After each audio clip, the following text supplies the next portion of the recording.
গৌৰৱ গগৈ ডাঙৰীয়াক যেতিয়া অসম প্ৰদেশ কংগ্ৰেছ কমিটিৰ সভাপতি নিযুক্ত কৰে সেই দিনাখনৰ পৰা গোটেই অসমব্যাপী এটা আলোড়নৰ সৃষ্টি হৈছিল। অকল কংগ্ৰেছ কৰ্মকৰ্তাসকলেই নহয়, বহুতো নিৰপেক্ষ ব্যক্তিও গৌৰৱ গগৈ ডাঙৰীয়াক আদৰিবলৈ উঠি পৰি আহিছিলে। সেই যোৰহাটৰ পৰা শিৱসাগৰ হৈ একেবাৰে গোলাঘাট হৈ নগাঁও হৈ গুৱাহাটীলৈ যোৱাকালি অহালৈকে সামগ্ৰিকভাৱে গোটেই ৰাস্তাটোত হাজাৰ হাজাৰ মানুহে গৌৰৱ গগৈ ডাঙৰীয়াক আদৰণি জনাইছিল। বিজেপিয়ে গৌৰৱ গগৈ ডাঙৰীয়াৰ এই যিটো এটা সবল প্ৰচাৰ আৰু গৌৰৱ গগৈ ডাঙৰীয়াক যি ধৰণে মানুহে আদৰি লৈছে, এই কথাটো অসমৰ মাননীয় মুখ্যমন্ত্ৰী হিমন্ত বিশ্ব শৰ্মা আৰু তেওঁৰ সৌহাত বাওহাত পীযুষ হাজৰিকা, জয়ন্ত মল্ল বৰুৱাহঁতে কোনো কাৰণত হজম কৰিব পৰা নাই। এটা অসমত নতুন যুগৰ সূচনা হ'ব আৰু ২৬ত গৌৰৱ গগৈ, দেৱব্ৰত শইকীয়া, ভূপেন বৰা, আমাৰ ৰকিবুল হুছেইন, প্ৰদ্যুৎ বৰদলৈ সকলোৰে নেতৃত্বত, জাকিৰ হুছেইন চিকদাৰ সকলোৰে নেতৃত্বত এখন সুস্থ সবল এখন চৰকাৰ গঠন হ'ব। আৰু এই কথাৰ উমান পাই অসমৰ মুখ্যমন্ত্ৰীজন আৰু তেওঁৰ লগত থকা মন্ত্ৰীসকলৰ এতিয়া মুখৰ কালাৰে চেঞ্জ হৈছে।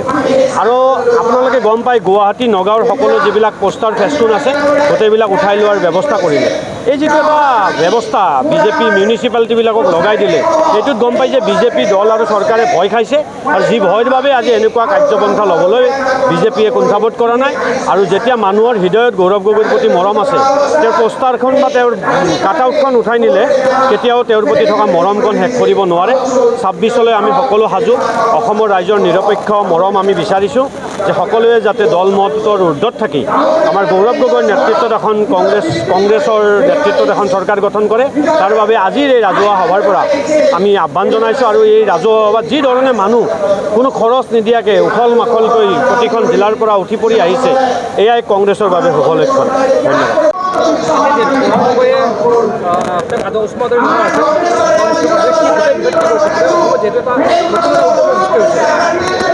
গৌৰৱ গগৈ ডাঙৰীয়াক যেতিয়া অসম প্ৰদেশ কংগ্ৰেছ কমিটিৰ সভাপতি নিযুক্ত কৰে সেই দিনাখনৰ পৰা গোটেই অসমব্যাপী এটা আলোড়নৰ সৃষ্টি হৈছিল। অকল কংগ্ৰেছ কৰ্মকৰ্তাসকলেই নহয়, বহুতো নিৰপেক্ষ ব্যক্তিও গৌৰৱ গগৈ ডাঙৰীয়াক আদৰিবলৈ উঠি পৰি আহিছিলে। সেই যোৰহাটৰ পৰা শিৱসাগৰ হৈ একেবাৰে গোলাঘাট হৈ নগাঁও হৈ গুৱাহাটীলৈ যোৱাকালি অহালৈকে সামগ্ৰিকভাৱে গোটেই ৰাস্তাটোত হাজাৰ হাজাৰ মানুহে গৌৰৱ গগৈ ডাঙৰীয়াক আদৰণি জনাইছিল। বিজেপিয়ে গৌৰৱ গগৈ ডাঙৰীয়াৰ এই যিটো এটা সবল প্ৰচাৰ আৰু গৌৰৱ গগৈ ডাঙৰীয়াক যি ধৰণে মানুহে আদৰি লৈছে, এই কথাটো অসমৰ মাননীয় মুখ্যমন্ত্ৰী হিমন্ত বিশ্ব শৰ্মা আৰু তেওঁৰ সৌহাত বাওহাত পীযুষ হাজৰিকা, জয়ন্ত মল্ল বৰুৱাহঁতে কোনো কাৰণত হজম কৰিব পৰা নাই। এটা অসমত নতুন যুগৰ সূচনা হ'ব আৰু ২৬ত গৌৰৱ গগৈ, দেৱব্ৰত শইকীয়া, ভূপেন বৰা, আমাৰ ৰকিবুল হুছেইন, প্ৰদ্যুৎ বৰদলৈ সকলোৰে নেতৃত্বত, জাকিৰ হুছেইন চিকদাৰ সকলোৰে নেতৃত্বত এখন সুস্থ সবল এখন চৰকাৰ গঠন হ'ব। আৰু এই কথাৰ উমান পাই অসমৰ মুখ্যমন্ত্ৰীজন আৰু তেওঁৰ লগত থকা মন্ত্ৰীসকলৰ এতিয়া মুখৰ কালাৰে চেঞ্জ হৈছে। আৰু আপোনালোকে গম পায়, গুৱাহাটী নগাঁৱৰ সকলো যিবিলাক পোষ্টাৰ ফেষ্টুন আছে গোটেইবিলাক উঠাই লোৱাৰ ব্যৱস্থা কৰিলে। এই যিটো এটা ব্যৱস্থা বিজেপি মিউনিচিপালিটিবিলাকক লগাই দিলে, এইটোত গম পাই যে বিজেপি দল আৰু চৰকাৰে ভয় খাইছে আৰু যি ভয়ৰ বাবে আজি এনেকুৱা কাৰ্যপন্থা ল'বলৈ বিজেপিয়ে কুণ্ঠাবোধ কৰা নাই।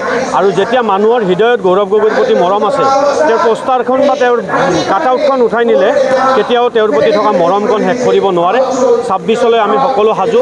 অসমৰ ৰাইজৰ নিৰপেক্ষ মৰম আমি বিচাৰিছোঁ যে সকলোৱে যাতে দল মতৰ ঊৰ্ধত থাকি আমাৰ গৌৰৱ গগৈৰ নেতৃত্বত এখন কংগ্ৰেছৰ নেতৃত্বত এখন চৰকাৰ গঠন কৰে। তাৰ বাবে আজিৰ এই ৰাজহুৱা সভাৰ পৰা আমি আহ্বান জনাইছোঁ। আৰু এই